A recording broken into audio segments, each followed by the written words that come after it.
Son, is this your resume? Yes, sir. Look, son, I'm gonna give it to you straight. We need a man who can get up and get out there and go for it. Someone who can come in and come up with ideas and come out on top. Now, is that you? Maybe, yes, I think so. And her goal is not in her. She's a diamond. Hey everyone, and welcome to this episode of Excuseless English. Today we're going to talk about phrasal verbs. Now, you might be wondering, what is a phrasal verb? And very simply, a phrasal verb is when you take a verb and a preposition and put them together, and you get something with a totally different meaning.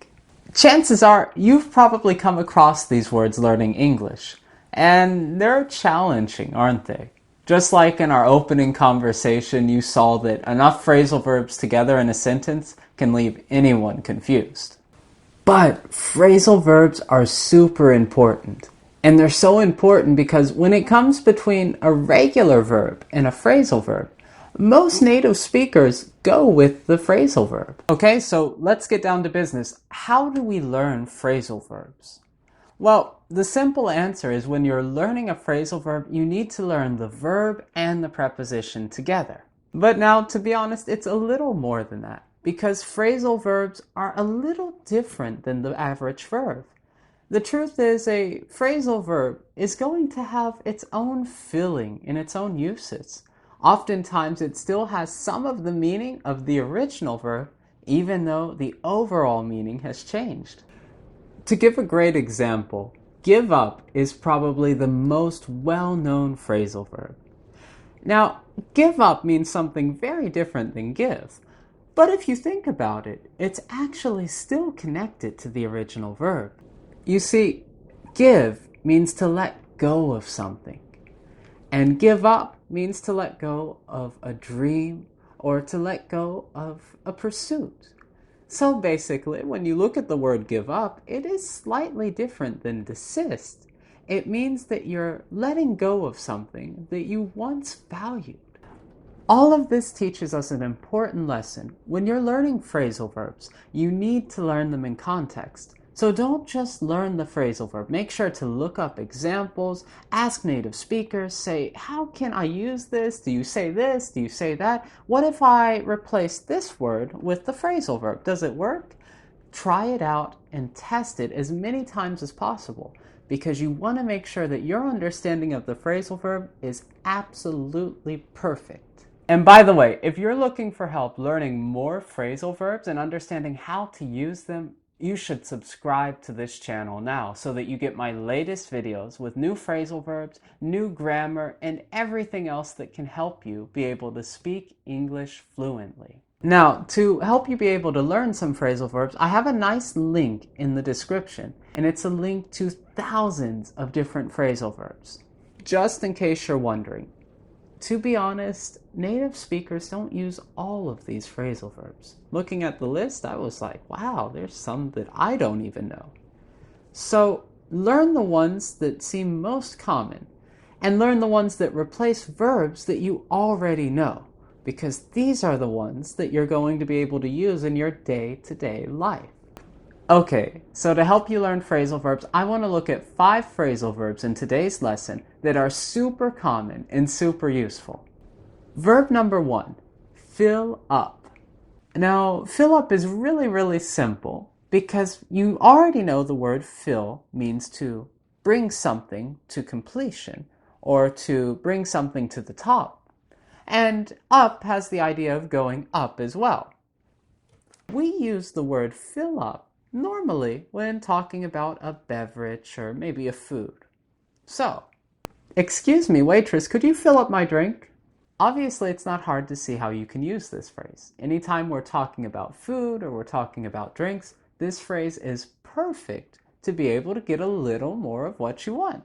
Phrase number 2, getaway.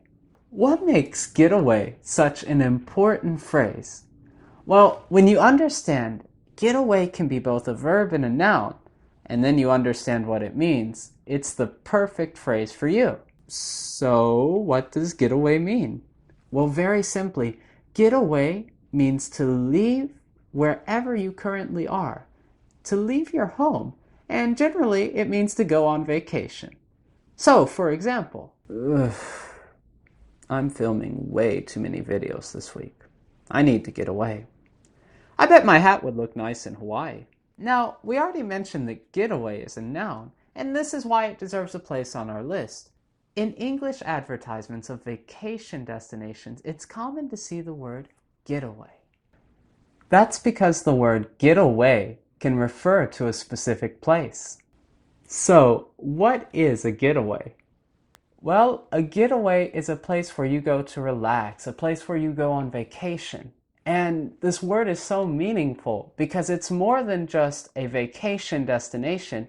It's an opportunity to escape your problems. You're getting away from them. For example, I love to go hiking. I love to be in nature. I love to be around the forest. I think it's really, really fun. And one of my favorite places to go is the Tijuca National Forest in Rio de Janeiro. So, next time you're online, look for the best getaways to be able to get away from your house and go travel the world. Phrase number 3. Get up. Get up should not surprise anyone. Every day you have to get up out of bed. Whoa, what? Now, the reason I love this phrase, get up, is it shows that even in the most basic of activities, we can use phrasal verbs. Nathan, it's time to get up for school. Oh, but I don't want to go to school today. The other great thing about the phrase, get up, is you can use it in your house. Maybe you're not the only one in your house that's learning English. So, why not say to your kids or your wife in the morning, hey, let's get up? On second thought, this may not be a good approach to your marital affairs. Phrase number 4. Look up. If you're a language learner, you already know this phrase, and you know it whether or not you realize you know it. You see, looking up something is a part of every learning experience. It means investigating or looking for information. Hey, what's the word for that smell after it rains? I don't know.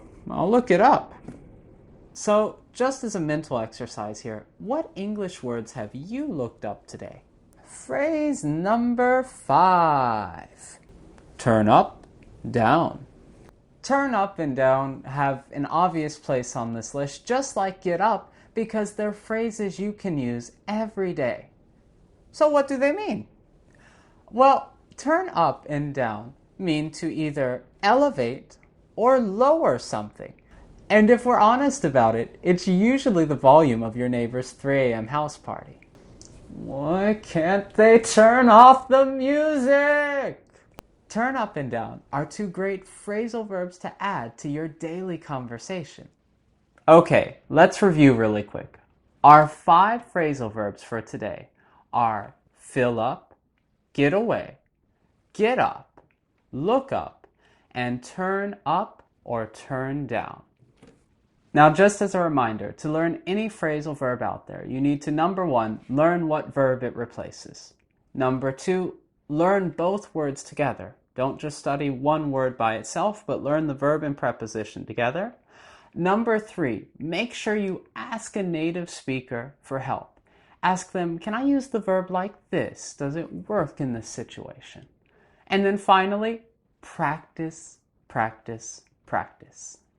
All right, everyone, so that wraps up another episode of Excuseless English. Thank you all for joining me today on the channel. And, class, today's homework is to answer the following question. What is your favorite phrasal verb in English? Okay, everyone, so that wraps up today's episode. Please give me a like for this video and don't forget to subscribe.